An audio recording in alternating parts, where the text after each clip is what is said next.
एक गांव में सोनम अपनी माँ राधा और बड़ी बहन काजल के साथ रहती थी। राधा बड़े पार्लर में सामान बेचने का काम करती थी। राधा के पति ने अपने होते हुए खुद का घर बनवा लिया था, जिसकी वजह से उन्हें किराए का खर्चा नहीं लगता था और राधा जितना कमाती थी उससे घर का राशन हो जाता था। राधा की दोनों बेटी पढ़ी लिखी थी, लेकिन बड़ी बेटी काजल बिगड़ैल लड़की थी और छोटी बेटी सोनम बहुत समझदार थी। उन लोगों के खुशी से दिन बीत रहे थे। काजल कुछ दिनों के लिए शहर काम मांगने जाती है। वहाँ उसे राहुल नाम का एक लड़का पसंद आ जाता है। दोनों एक दूसरे से बात करने लगते हैं और दोनों को कुछ ही महीनों में एक दूसरे से प्यार भी हो जाता है। राहुल बहुत ही बिगड़ैल लड़का था। वो बस काजल के सामने प्यार का नाटक करता था। असल में वो लड़कियों को फंसाकर धोखे से उनकी प्रॉपर्टी अपने नाम कर लेता था।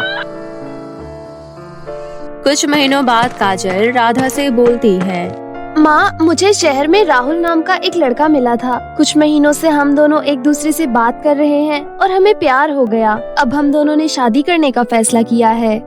काजल, अभी कुछ ही महीने हुए हैं तुम्हें उस लड़के से बात करते हुए। इतनी जल्दी किसी शहर के लड़के पर भरोसा मत करो।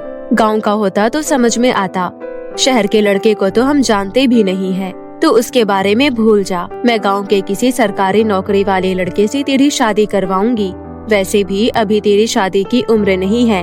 कम से कम 2 साल में तेरी शादी नहीं करवाऊंगी। माँ, आप साफ साफ क्यों नहीं बोल देती कि आप मेरी खुशी नहीं चाहती? आपको तो बस अपनी बेटी सोनम ही अच्छी लगती है। अरे बेटी, ये तो कैसी बातें कर रही है? मैंने कभी भी तुझ में और सोनम में कोई फर्क नहीं समझा है। एक माँ अपने बच्चों में कभी भी भेदभाव नहीं कर सकती। चुप रहो माँ और अपनी नौटंकी बंद करो। मैं आपको बहुत अच्छे से जानती हूँ। इतना बोलकर काजल गुस्से से वहाँ से चली जाती है। 2 दिन बाद काजल और राहुल एक दूसरे से शादी कर लेते हैं। काजल, मैंने अभी तक अपने मम्मी पापा को नहीं बताया है, इसलिए जब तक मैं अपने मम्मी पापा को नहीं बता देता तब तक मैं और तुम तुम्हारे घर में ही रहेंगे। ठीक है राहुल, वैसे तुम अपने मम्मी पापा को कब तक बताओगे? अभी मेरे मम्मी पापा कहीं बाहर गए हुए हैं। जब वो आएंगे तब बता दूंगा। कब तक आएंगे वो? 15 दिन तो लगेंगे कम से कम। उसके बाद काजल राहुल को लेकर अपने घर आ जाती है। माँ, आप मेरी शादी नहीं करवाना चाहती थी, लेकिन मैंने अपनी शादी खुद कर ली है। राहुल कुछ दिनों तक हमारे साथ ही रहेगा। ये तूने क्या कर लिया काजल? लोग क्या कहेंगे? लोग क्या कहेंगे, इन बातों से मुझे फर्क नहीं पड़ता और आपको भी पड़ना नहीं चाहिए। मैं आपकी बेटी हूँ और मैं राहुल के साथ खुश हूँ। इससे आपको भी खुश होना चाहिए। राधा बहुत सीधी सादी थी, इसलिए राहुल को कुछ दिनों के लिए अपने घर रखने के लिए तैयार हो जाती है। सोनम और राधा राहुल का अच्छे से ध्यान रखते थे। 2 दिन बाद राधा राहुल से पूछती है, आप कौन सी नौकरी करते हो? ये सुनकर राहुल को गुस्सा आ जाता है और वो अपने कमरे में चला जाता है। 15 दिन बीत जाते हैं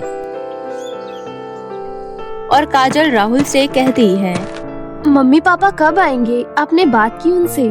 काजल, मैंने बात की थी, लेकिन उन दोनों का काम ही खत्म नहीं हो रहा है। अब आएंगे तो अच्छे से काम खत्म करके ही आएंगे ना। 1 हफ्ते और रुक जाओ।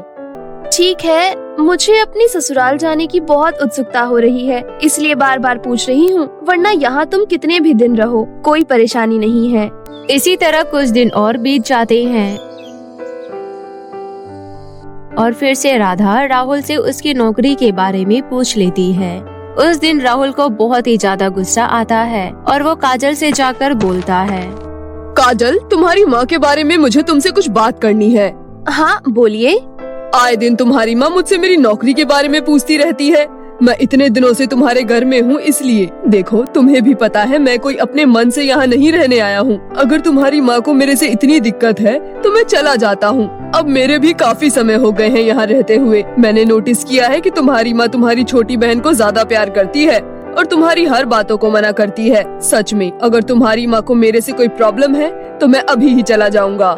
नहीं नहीं, मैं अभी माँ से इस बारे में बात करती हूँ। रही बात सोनम की, ये तो मुझे भी पता है, माँ उससे ज्यादा प्यार करती है। देखो, मैं जो भी बोल रहा हूँ तुम्हारे भले के लिए ही बोल रहा हूँ। ये घर तुम अपने नाम कर लो। माँ का प्यार तो तुम्हें कभी मिला नहीं, कम से कम ये घर तो मिल जाए। वैसे अगर तुमने अपने नाम करवाया तो हो सकता है तुम्हारी छोटी बहन अपना हक जताने लगे। अगर मेरे नाम से करवाओगी तो तुम्हारी बहन ये हक भी खो देगी। पर अभी तो मैं तुम्हारे लिए नया हूँ। भला तुम अपना घर मेरे नाम क्यों करवाओगी? नहीं राहुल, ऐसी बात नहीं है। हाँ, तुम मेरे लिए नए हो, लेकिन मुझे तुम पर सबसे ज्यादा भरोसा है। सच में मेरी शादी कितनी अच्छी लड़की से हुई है। अभी कुछ नहीं बिगड़ा है। तुम घर का कागज बनवाओ और अपनी माँ से साइन करवा लेना। वैसे अभी भी मेरे मन में ये बात है, क्या ये करना सही रहेगा? क्यों नहीं सही रहेगा? तुम्हें पता भी है मैं घर में रहता हूँ तो तुम्हारी माँ और तुम्हारी छोटी बहन की बातें सुनता हूँ। वो दोनों हमेशा तुम्हारे बारे में उल्टा बोलती रहती हैं, लेकिन तुम्हारी माँ और बहन समझकर मैं उन्हें कुछ नहीं बोलता। तुम जल्दी से ये घर मेरे नाम करवा दो, उसके बाद हम दोनों यहाँ रहेंगे और तुम्हारी माँ और बहन को घर से बाहर निकाल देंगे। ठीक है, फिर आप कोर्ट कागज बनवाने चले जाइए। राहुल कोर्ट में कागज बनवाने चला जाता है और शाम को कागज बनवाकर घर लाता है। घर का कागज लेकर काजल राधा के पास जाती है। उस वक्त सोनम घर पर नहीं थी। काजल राधा से कहती है, माँ, आपको याद है ना, मैं काम ढूंढने शहर गई थी। उस बात को कैसे भूल सकती हूँ, वही तो तुझे ये लड़का मिला था। तो वहीं से मुझे जॉब का ऑफर आया है। ये ऑफिस से आया है। आपको इसमें साइन करके मुझे वहाँ जाने की परमिशन देनी होगी। बाद में ऑफिस वाले ये परमिशन का कागज मेरे से ले लेंगे। आप इन पर साइन कर दीजिए। राधा पढ़ी लिखी नहीं थी और उसे ये बिल्कुल उम्मीद नहीं थी कि उसकी बेटी काजल उसे घर के कागजात साइन करवाएगी। वो बिना सोचे समझे साइन कर देती है। इस तरह घर राहुल के नाम हो जाता है। अगले दिन काजल राधा और सोनम का सामान पैक करने लगती है। सामान पैक करने के बाद काजल दोनों को बोलती है, माँ, सोनम, ये आप दोनों का सामान है। अपना सामान उठाओ और घर से निकल जाओ। अब तुम दोनों का यहाँ कुछ नहीं है। अरे ये तो क्या बोल रही है? तेरा दिमाग खराब हो गया है क्या? आज तक तूने अपनी मर्जी चलाई, पर आज तूने हदें पार कर दी है। माँ, मेरा दिमाग पहले खराब था, लेकिन अब बिल्कुल ठीक हो गया है। मैं आपको बहुत अच्छे से जान गई हूँ। मेरा टाइम बर्बाद मत करो और अपना सामान उठाकर घर से बाहर चले जाओ। नहीं, तू मुझे घर से बाहर नहीं निकाल सकती है। ये सारी जमीन मेरी है, ये घर मेरा है। अरे मेरा बस चले तो मैं तुझे अपने घर से धक्के मार कर निकाल दूं। ए बुढ़िया, ये गलतफहमी अपने दिमाग से निकाल कर बाहर फेंक दे। ये सारी जमीन और जायदाद अब मेरे नाम पर है। ये देख पेपर। इतना कहकर दोनों पति पत्नी जोर जोर से हंसने लगते हैं।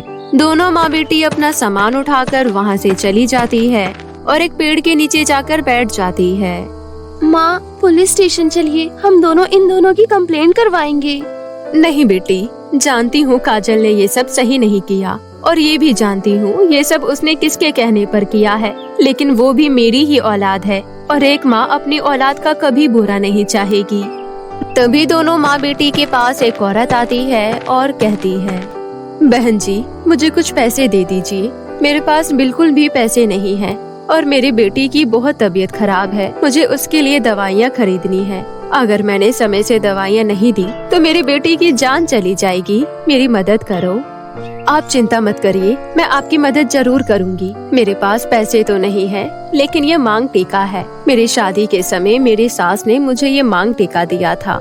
ये मांग टीका सोने का है। अब आप ये रख लो। ये सोने की मांग टीका, इन्हें बेचकर अपने बेटे का इलाज करवा लेना। मेरे पास इतना ही है अभी। ये सब देखकर औरत बहुत खुश हो जाती है और तुरंत एक परी में बदल जाती है। मैं आप दोनों की परीक्षा ले रही थी। आप दोनों सच में बहुत महान हैं। खुद आपके सर पर छत नहीं है और आप मेरी मदद कर रही हैं। परी अपनी जादुई छड़ी घुमाती है और राधा के सोने की मांग टीका के अंदर जादुई शक्तियाँ आ जाती है। अब ये सोने का मांग टीका जादुई हो गया है। इसे रख लो। इससे तुम जो बोलोगी ये तुम्हें दे देगी। इतना कहकर परी वहाँ से चली जाती है। माँ, हम दोनों कब तक इधर उधर भटकते रहेंगे? रहने के लिए एक तो घर देखना ही पड़ेगा। सोनम के इतना कहते ही वहाँ एक घर आ जाता है। सोनम हैरान रह जाती है। अरे इतनी जल्दी भूल गई तुम? अभी तो परी ने मेरे मांग टीका को जादुई बनाया था। नहीं माँ, मैं भूली नहीं थी, पर मुझे ये उम्मीद नहीं थी कि ये घर भी दे सकती है। दोनों माँ बेटी बहुत खुश होती है और अपने नए घर के अंदर जाती है। दोनों माँ बेटी आराम से रहने लगती है। वहाँ दूसरी तरफ राहुल काजल को घर से धक्के मारकर निकाल देता है। यहाँ तक कि राहुल तलाक के पेपर लेकर भी आ जाता है। ये लो तलाक के पेपर, इसमें साइन करो और इधर से बाहर निकलो। अचानक क्या हो गया आपको? मजाक कर रहे हो ना? तुम हो कौन जो तुमसे मजाक करूँगा? मैं अभी मजाक नहीं कर रहा हूँ, बल्कि तुमसे शादी और प्यार मैंने मजाक में ही किया है। ये बोलकर राहुल हंसने लगता है। काजल को अपने किए पर बहुत पछतावा हो रहा था। घटिया आदमी, तेरी वजह से मैंने अपनी माँ और बहन को अपने ही घर से बाहर निकाल दिया। तू बेवकूफ औरत, मुझे तो तेरी बेवकूफी पर हंसी आ रही है। कल के आए लड़के की वजह से तूने अपनी सगी माँ और सगी बहन के साथ इतना बुरा किया। मुझे तो तेरा घर ही चाहिए था, और तू कोई पहली लड़की नहीं है जिसके साथ मैंने ऐसा किया है। चल जा यहाँ से। राहुल काजल को धक्के मारकर घर से निकाल देता है। अब काजल सड़क पर आ चुकी थी। एक दिन काजल सड़क पर भीख मांग रही थी। तभी वो अपनी माँ और बहन को देख लेती है। काजल रोते हुए अपनी माँ और बहन के पास जाती है। माँ और सोनम, आप सही थी। राहुल बहुत गंदा लड़का है। उसने पहले तो मुझे आप दोनों के खिलाफ भड़काया और बाद में घर से बाहर निकाल दिया। मुझे माफ कर दो आप दोनों। मैं उसके प्यार में अंधी हो गई थी। आज मेरी आंखें खुल गई है माँ। तुम्हारे साथ जो हुआ बिल्कुल ठीक हुआ। तुम इसी के लायक हो। बहुत विश्वास था ना तुम्हें उस पर, तो आज हमारे सामने क्यों गिड़गिड़ा रही हो? नहीं सोनम, ये तुम्हारी बड़ी बहन है। इस तरह से इससे बात मत करो। ये मेरी बेटी है। पहले जो भी हुआ, इससे मैं काजल को भूल नहीं सकती हूँ। अपनी बेटी को परेशानी में देखकर मैं खुद कैसे खुश रह पाऊंगी। सोनम राधा की बात समझ जाती है और दोनों काजल को माफ कर देती हैं और उसे अपने साथ अपने घर में रख लेती है। माँ, उस लड़के ने मेरे से पहले कई लड़कियों को धोखा दिया है, और तो और हो सकता है आगे भी कई लड़कियों को धोखा दे। इसलिए हमें उसे सबक सिखाना चाहिए। चलो पुलिस स्टेशन चलते हैं। काजल और राधा पुलिस स्टेशन जाती हैं और पुलिस को सारी बात बताती हैं। लेकिन हम आपकी बात पर यकीन क्यों करें? हमारे पास कोई सबूत भी होना चाहिए। मेरे घर में एक सीसीटीवी कैमरा लगा हुआ है। माँ, आपको याद है ना, जब हमारे घर में चोरी हुई थी तब हमने लगवाया था। आप चाहो तो उसे देख सकते हो। पुलिस वाला दोनों माँ बेटी के साथ उनके घर जाता है। वहाँ वो सीसीटीवी कैमरे में राहुल की सारी बातें सुन लेता है और उसे काजल को घर से धक्का मारते हुए देख लेता है। पुलिस वाला उसी वक्त राहुल को गिरफ्तार कर लेता है। इस तरह राहुल को उसके किए की सजा भी मिल जाती है और उसके बाद राधा अपनी दोनों बेटियों के साथ हंसी खुशी रहने लगती है। 3 चांद की दुनिया की। तो चलिए दोस्तों, देखते हैं आज की कहानी। एक गांव में 2 चचेरी बहनें रहती थीं। दोनों बहनों का घर अगल बगल में ही था। सोनम बड़ी थी और काफी खूबसूरत भी थी, लेकिन नीलम छोटी थी और वो दिखने में बिल्कुल खूबसूरत नहीं थी। वो दिखने में बहुत मोटी और काली थी। सभी लोग उसका खूब मजाक बनाते थे और बच्चे उसे काली भैंस कहकर चिढ़ाते थे। एक दिन सोनम स्कूल जाने के लिए अपना बैग लेकर बाहर निकली। तभी नीलम ने उसे रोकते हुए कहा, सोनम, मेरी बहन, चलो मैं भी तुम्हारे साथ स्कूल चलती हूँ। तू पागल हो गई है क्या? चल हट मेरे रास्ते से। तुझे पता भी है तू दिखने में कितनी बेकार है। एक तो मोटी, ऊपर से काली। छी छी छी छी। और मैं इतनी खूबसूरत। अगर मैं तुझे अपने साथ स्कूल लेकर जाऊंगी तो कहीं तेरा असर मुझ पर पड़ने लगा तो? देख सोनम, ज्यादा मत बोल। मेरी माँ कहती है मैं दुनिया की सबसे खूबसूरत लड़की हूँ। मेरा दिल बहुत खूबसूरत है और लोग खूबसूरत दिल से होते हैं, ना कि चेहरे से। तेरी मम्मी तो कुछ भी बोलती है। वो तो ये भी कहती है कि तू चांद है। इसका मतलब कि हम तुझे चांद कह दें? ये तो चांद की बेइज्जती होगी।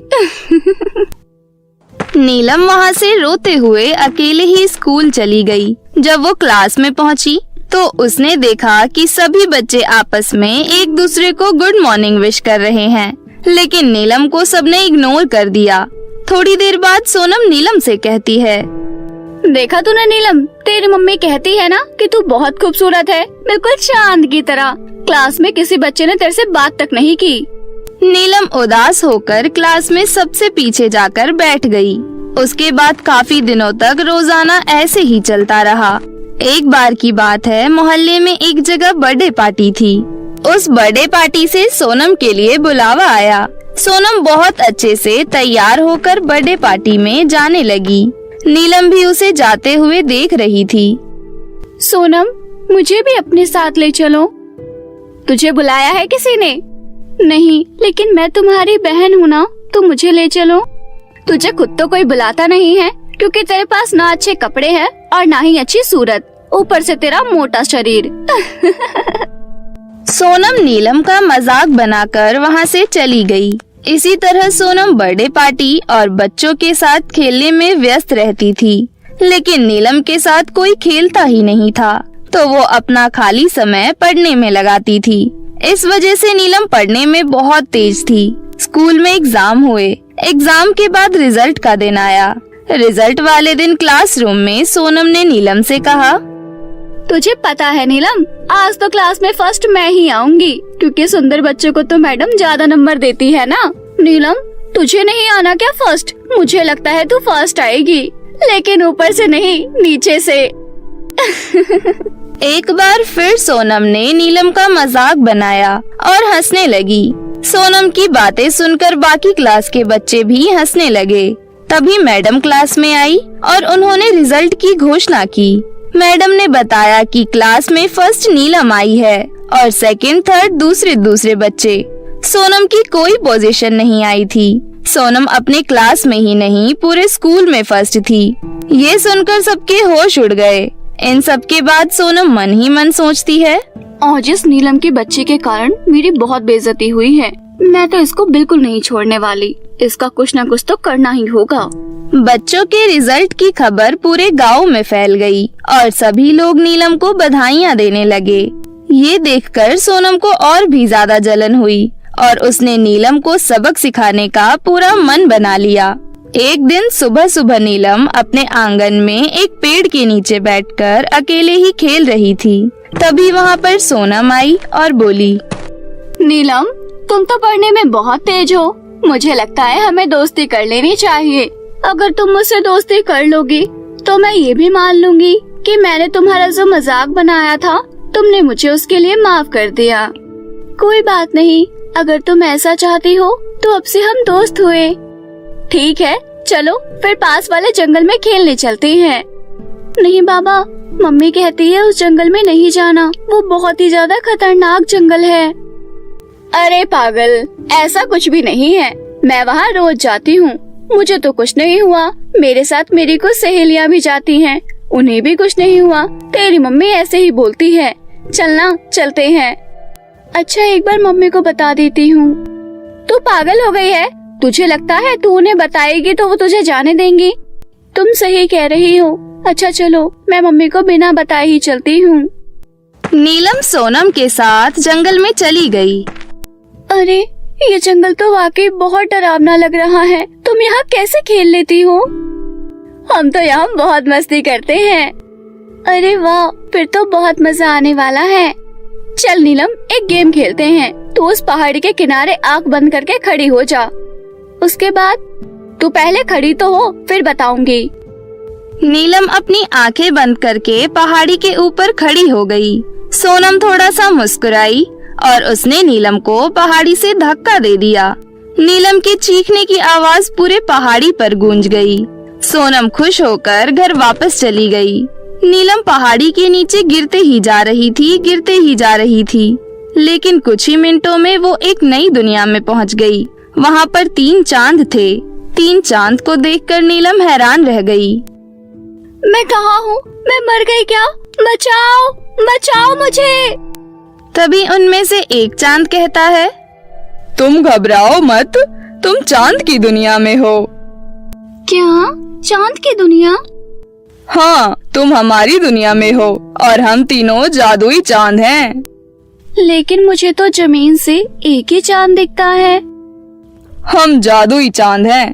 तुम जो भी मांगना चाहो हमसे मांग सकती हो।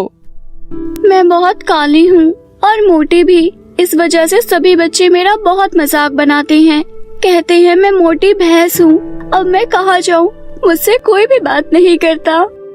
हमें तुम्हारे बारे में सब कुछ पता है, इसलिए हम तुम्हें एक वरदान देते हैं कि तुम अभी के अभी बहुत खूबसूरत और पतली हो जाओगी। चांद के इतना कहते ही नीलम बहुत खूबसूरत और पतली हो जाती है। अरे वाह, मैं तो बहुत खूबसूरत हो गई। लेकिन मैं इस दुनिया से घर कैसे जाऊंगी? मेरी माँ मेरा इंतजार कर रही होंगी। तुम चिंता मत करो, बस अपनी आंखें बंद करो, हम तुम्हें तुम्हारे घर छोड़ देंगे। नीलम अपनी आंखें बंद करती है और अगले ही पल अपने घर पहुंच जाती है। घर पहुंचने के बाद नीलम अपनी मम्मी को सारी बात बताती है। नीलम की माँ भी नीलम को देखकर बहुत खुश होती है। अगले दिन जब नीलम स्कूल जाती है, सारे बच्चे और सोनम उसे देखकर बहुत हैरान हो जाते हैं। तभी सोनम वहाँ आती है और कहती है, नीलम, तू जिंदा है? तुझे कुछ नहीं हुआ? और तू इतनी खूबसूरत कैसे हो गई? मैंने तुमसे कहा था ना कि शक्ल से कुछ नहीं होता, मन खूबसूरत होना चाहिए, और मेरा मन बहुत खूबसूरत है, इसलिए मैं इतनी खूबसूरत हो गई। और तुम्हारे पहाड़ी से धक्का देने के बावजूद मुझे कुछ भी नहीं हुआ। मुझे माफ कर दो बहन, मैं अब तुम्हें कभी माफ नहीं करूँगी। मैंने तुम्हें एक बार माफ किया था, तुमने मुझे मारने की कोशिश की। मैं अब तुम पर बिल्कुल भरोसा नहीं कर सकती। नीलम ने सोनम को माफ नहीं किया और अब वो अपने जीवन में हंसी खुशी रहने लगी। जादुई गोल्डन झरने का जादू। आनंदपुर नाम के एक गांव में सुशीला नाम की औरत अपनी 2 बेटियों के साथ रहती थी। सुशीला की बड़ी बेटी का नाम आरती और छोटी बेटी का नाम सोनिया था। आरती जब पैदा हुई थी तब आरती को देखकर सुशीला का मन छोटा हो गया था, क्योंकि आरती जन्म से ही बहुत काली थी। सुशीला को गोरा बच्चा चाहिए था। कुछ टाइम बाद सुशीला की छोटी बेटी ने जन्म लिया। अपनी छोटी बेटी को देख सुशीला बहुत खुश थी, क्योंकि उसे जैसा बच्चा चाहिए था उसकी छोटी बेटी सोनिया बिल्कुल वैसे ही थी। समय के साथ साथ वो दोनों बड़ी हो गई। सुशीला ने अपनी बड़ी बेटी को कभी छोटी बेटी जितना प्यार नहीं दिया। वो हमेशा अपनी छोटी बेटी को ही सारी खुशियाँ देती थी। आरती के साथ वो वैसा व्यवहार करती थी जैसा कि कोई सौतेली माँ भी ना करती हो। एक बार की बात है, सुशीला आंगन में बैठकर लकड़ियों के बड़े बड़े टुकड़ों को काट कर छोटा कर रही थी। कड़ी धूप की वजह से उसको बहुत प्यास लग जाती है। वो कहती है, सोनिया, ओ सोनिया, एक गिलास पानी देना तो। सुन रही हो बेटी, एक गिलास पानी दे दो, प्यास के कारण गला सूखा जा रहा है। घर के अंदर आरती पोछा लगा रही थी और सोनिया आराम से सो रही थी। सोनिया को सोता देख आरती गिलास में पानी भरकर अपनी माँ को देने जाती है। ये लो माँ, पानी पी लो। छी छी, तू अपने गंदे काले हाथों से पानी लेकर क्यों आई है मेरे लिए? मैंने अपने हाथ धो लिए हैं माँ, मैं गंदे हाथों से पानी लेकर नहीं आई हूँ। अरे तेरे हाथ तो कुदरती गंदे हैं, जो पानी से धोने पर कभी साफ नहीं होंगे। तुझे जितना कुछ ना कहो उतना सर पर चढ़ जाती है तू। मुझे ये सब बिल्कुल पसंद नहीं है, समझी? तेरे से जितना कहा जाता है उतना ही किया कर। सोनिया सो रही थी माँ, इसलिए मैं आपके लिए पानी ले आई। नहीं चाहिए मुझे तुम्हारे हाथ का पानी, समझी तुम? ऐसा कहकर सुशीला आरती के हाथों में रखा पानी का गिलास जमीन पर गिरा देती है। आरती को इस बात का बहुत दुख होता है और वो रोने लगती है। तभी वहाँ पर सोनिया आती है और कहती है, क्या हुआ माँ, इतना शोर क्यों मचा रखा है? कुछ नहीं मेरी बच्ची, तू जाकर आराम कर ले। ठीक है माँ, मैं जा रही हूँ, अब शोर मत होने देना, नहीं तो मेरी नींद खराब हो जाएगी। हाँ हाँ मेरी बच्ची, तू जाकर आराम कर, अब शोर नहीं होगा। उसके बाद सोनिया वहाँ से चली जाती है और जाकर सो जाती है। फिर सुशीला आरती से कहती है, एक काली मनुष्य, तूने पोछा लगा लिया? हाँ माँ। चल ठीक है, अब यहाँ बैठकर ये लकड़ियाँ काट दे। क्या मुसीबत है, ना जाने कब इस लड़की से छुटकारा मिलेगा मुझे। आरती बेचारी धूप में लकड़ियों को काटने लगती है। थोड़ी देर बाद सुशीला फिर से आरती को आवाज लगाती है। आरती फौरन दौड़ती हुई अपनी माँ के पास जाती है। तब सुशीला उससे कहती है, इतनी देर से तो सिर्फ पोछा ही लगा रही थी, ये कपड़े कौन तेरा बाप धोएगा? जल्दी से इन कपड़ों को कुएं पर ले जाकर और फटाफट धोकर ला, समझी? आरती चुपचाप उन कपड़ों को उठा लेती है और उन्हें लेकर कुएं के पास धोने चली जाती है। आरती के हाथ बहुत नाजुक थे। कुएं से पानी खींचते वक्त उसके हाथों में बहुत दर्द होता था। आरती कपड़े धोने के लिए कुएं से पानी निकालती है कि तभी उसके हाथों से बाल्टी कुएं के अंदर छूट जाती है। आवाज सुनकर फौरन वहाँ पर सुशीला भागती हुई आती है और गुस्से में कहती है, अरे कलमोही, अब कौन सा नुकसान कर दिया है तूने? ये आवाज कैसे आई? मैंने कुछ नहीं किया माँ, पानी के बाहर से रस्सी टूटकर बाल्टी कुएं में गिर गई। क्या क्या कहा तूने? बाल्टी कुएं में गिरा दी तूने? अब तू ही कुएं में से जाकर बाल्टी लेकर आएगी, समझी? मैं कुएं में कैसे जाऊंगी माँ, मुझे माफ कर दो, मुझसे गलती हो गई। आंसू बहाने से कुछ नहीं होने वाला, समझी? मैंने कहा ना, कुएं में उतर और बाल्टी लेकर आ। आरती को कुएं के अंदर जाने से बहुत डर लग रहा था, लेकिन अगर वो सुशीला की बात नहीं मानती तो सुशीला उसकी बहुत पिटाई करती, इसलिए वो आंख बंद करके कुएं के अंदर कूद जाती है। आरती को तैरना नहीं आता था, इसलिए वो पानी के गहराई में जाती जा रही थी। अचानक से वो एक बहुत ही अजीब सी जगह पर पहुंच जाती है। वो जगह बहुत ही ज्यादा खूबसूरत थी। अरे वाह, कितनी सुंदर जगह है। यहाँ सब कुछ कितना खूबसूरत है। ऐसा लग रहा है मैं सपनों की दुनिया में आ गई हूँ। कुएं के अंदर इतनी सुंदर जगह थी, मुझे इसके बारे में पहले तो कुछ मालूम ही नहीं था। आरती आगे बढ़ने लगती है। वो चलती जा रही थी। तभी उसे रास्ते में एक पेड़ दिखाई देता है। वो पेड़ आरती को देखकर उसे कहता है, सुनो बेटी, मेरे पके हुए फलों के भार की वजह से मुझे बहुत तकलीफ हो रही है। पेड़ से पके हुए फलों को तोड़कर मुझे थोड़ा हल्का कर दोगी तो मुझे बहुत राहत मिलेगी। तुम बिल्कुल भी चिंता मत करो आम के पेड़, मैं अभी तुम्हारे पके हुए फलों को तोड़कर तुम्हें हल्का कर देती हूँ। ऐसा कहकर आरती पेड़ से फलों को तोड़ लेती है और पेड़ को हल्का कर देती है। तुम्हारा बहुत शुक्रिया बेटी, अब मैं बहुत हल्का महसूस कर रहा हूँ। तुम आगे बढ़ो बेटी। उसके बाद आरती और आगे बढ़ जाती है। थोड़ा आगे जाने के बाद आरती को एक डरावनी सी जादूगरनी दिखती है, जिसे देखकर आरती डर जाती है। तब वो जादूगरनी कहती है, तुम मुझसे डरो मत लड़की, मेरे पास आओ, मैं तुम्हें कोई नुकसान नहीं पहुंचाऊंगी। तुम सच कह रही हो ना? तुम मुझे खाओगी तो नहीं? नहीं बेटी, मैं तुम्हें कोई नुकसान नहीं पहुंचाऊंगी। तुम ये बताओ, तुम यहाँ कैसे आई? मेरी बाल्टी कुएं में गिर गई थी। मैं कुएं में बाल्टी लाने के लिए उतरी थी, परंतु मुझे तैरना नहीं आता था, इसलिए मैं कुएं के अंदर डूब गई और अचानक यहाँ पहुँच गई। अच्छा, मैं समझ गई। लेकिन अब तुम आ ही गई हो तो तुम मेरे साथ रह सकती हो, लेकिन उसके लिए तुम्हें मेरे घर का सारा काम करना होगा। मुझे तो घर का सारा काम पहले से ही आता है जादूगरनी जी। ठीक है, आओ फिर तुम मेरे घर के अंदर चलो। आरती जादूगरनी के साथ वहीं रहने लगती है। वहीं दूसरी तरफ आरती की माँ सुशीला कुएं में झांकते हुए खुद से ही कहती है, ये लड़की वापस क्यों नहीं आई? कहीं डूबकर मर तो नहीं गई? चलो अच्छा ही है, इस काली कलूटी का मैं करती भी क्या, मर गई सही है। दूसरी तरफ आरती और जादूगरनी के घर का सारा काम करने लगी। वो जादूगरनी के कपड़े धोती थी और उसके घर में झाड़ू पोछा भी लगाती थी और उसके लिए स्वादिष्ट खाना भी बनाती थी। ये लो जादूगरनी जी, मैं आपके लिए गर्मा गर्म खाना लेकर आई हूँ। जादूगरनी सारा खाना तुरंत चट कर जाती है और कहती है, अरे वाह लड़की, खाना तो तुमने बहुत ही स्वादिष्ट बनाया है। इसी तरह काफी दिन बीत जाते हैं। एक दिन आरती बहुत ही ज्यादा उदास बैठी हुई थी। तभी उसके पास जादूगरनी आती है और कहती है, क्या हुआ बेटी, तुम इस तरह उदास क्यों बैठी हो? कोई बात है तो मुझसे कहो। मुझे माँ की बहुत याद आ रही है जादूगरनी जी। मैं आज से पहले कभी माँ के बिना नहीं रही हूँ। तुम्हारी माँ तुम्हें बहुत प्यार करती है क्या? नहीं जादूगरनी जी, मेरी माँ मुझसे बिल्कुल भी प्यार नहीं करती है, क्योंकि मैं दिखने में खूबसूरत नहीं हूँ ना। माँ को हमेशा से गोरे बच्चे अच्छे लगते थे, परंतु मैं काली पैदा हो गई।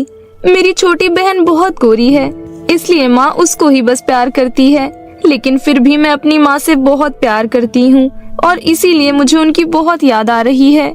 अगर ऐसा है तो मैं यहाँ पर तुम्हें और नहीं रखूंगी। चलो मेरे साथ, मैं तुम्हें तुम्हारे घर ले चलती हूँ। इतना कहकर जादूगरनी आरती को एक जादुई गोल्डन झरने के पास लेकर जाती है और कहती है, तुम इस झरने के नीचे जाकर खड़ी हो जाओ, फिर देखना तुम अपने घर पहुँच जाओगी, लेकिन उससे पहले तुम ये लेती जाओ। इतना कहकर जादूगरनी अपने जादू से एक बाल्टी प्रकट करती है जिसमें सोना भरा हुआ था। वो सोने से भरी बाल्टी जादूगरनी आरती को दे देती है। आपका बहुत बहुत धन्यवाद जादूगरनी जी। इतना कहकर आरती सोने से भरी बाल्टी को लेकर झरने के नीचे खड़ी हो जाती है। झरने के नीचे खड़े होते ही आरती दिखने में बहुत खूबसूरत हो जाती है। जब उसे ये बात महसूस होती है कि वो बहुत खूबसूरत हो गई है, वो बहुत खुश होती है। तभी अचानक से वो गायब हो जाती है और अपने घर के बाहर प्रकट हो जाती है आरती को उसकी बहन सोनिया देख लेती है और कहती है, माँ माँ देखो, आरती दीदी। वाह आरती दीदी, आप तो बहुत खूबसूरत लग रही हो। तभी वहाँ पर सुशीला भागती हुई आती है। वो आरती के हाथ में सोने से भरी बाल्टी देखकर कहती है, अरे ये तो असली सोना है, तुम्हें कहाँ से मिला? ये सोने से भरी बाल्टी मुझे जादूगरनी ने दी है। वो जादूगरनी कुएं के अंदर रहती है माँ। आरती की ये बात सुनते ही सोनिया कहती है, क्या वो मुझे भी तुम्हारी तरह खूबसूरत बना देगी? मुझे भी जाना है जादूगरनी के पास। माँ मुझे भी खूबसूरत होना है, मुझे भी ढेर सारा सोना चाहिए। इतना कहकर सोनिया कुएं में कूद जाती है और उसी दुनिया में पहुँच जाती है। ये क्या, यहाँ तो कोई जादूगरनी ही नहीं है। लगता है इस आरती की बच्ची ने मुझे बेवकूफ बना दिया है। थोड़ा आगे चलकर देखती हूँ। सोनिया आगे चलती है तो उसे वही पेड़ मिलता है। पेड़ सोनिया से कहता है, सुनो बेटी, मेरे पके हुए फलों के भार की वजह से मुझे बहुत तकलीफ हो रही है। पेड़ से पके हुए फलों को तोड़कर मुझे थोड़ा हल्का कर दोगी तो मुझे बहुत राहत मिलेगी। देखो, मैं तुम्हारे फल तो तोड़ देती, लेकिन मुझे अभी सुंदर होना है। मैं वहाँ से वापस आते वक्त तुम्हारे लिए फल तोड़ दूंगी। अभी तो मुझे जाने दो। लेकिन तब तक तो बहुत देर हो जाएगी बेटी, और मेरी टहनी टूट जाएगी। और अगर मैं वहाँ समय पर नहीं पहुँची तो मैं खूबसूरत नहीं हो पाऊंगी। इतना कहकर सोनिया आगे चली जाती है। तभी उसे जादूगरनी दिखती है। जादूगरनी को देखकर सोनिया कहती है, मुझे खूबसूरत बना दो जादूगरनी, मैं आरती की छोटी बहन हूँ। लेकिन तुम तो पहले से ही खूबसूरत हो, फिर तुम्हें खूबसूरत होने की क्या जरूरत है? नहीं, मुझे आरती दीदी से ज्यादा खूबसूरत दिखना है। मुझे पूरी दुनिया में सबसे ज्यादा खूबसूरत दिखना है। परंतु तुम्हारी बहन ने तो मेरे साथ काफी दिनों तक रहकर मेरी खूब सेवा की थी। लेकिन मेरे पास इतना समय नहीं है। मुझे सुंदर होकर वापस भी जाना है। तुम मुझे जल्दी से सुंदर कर दो। चलो ठीक है, मेरे साथ चलो। उसके बाद जादूगरनी सोनिया को भी उसी जादुई गोल्डन झरने के पास लेकर जाती है और उसे वहाँ पर खड़े होने के लिए कह देती है। सोनिया खुश होकर उस झरने के नीचे जाकर खड़ी हो जाती है। लेकिन तभी वो गोल्डन झरना उसको बेहद काला, बदसूरत और भद्दा बना देता है। सोनिया को जब तक इस बात का एहसास होता तब तक वो गायब होकर अपने घर पहुंच जाती है। उसे जैसे ही मालूम पड़ता है कि वो बेहद काली हो गई है तो उसे अपनी हरकतों पर बहुत अफसोस होता है। साथ में सुशीला को भी अपनी गलती का एहसास होता है कि उसके भेदभाव की वजह से ही दोनों बेटियों में इतना अंतर है। अब वो अपनी गलती समझ जाती है और दोनों बेटियों को एक समान प्यार करने लगती है। परंतु सुशीला की गलती की सजा आजीवन सोनिया को भोगनी पड़ती है।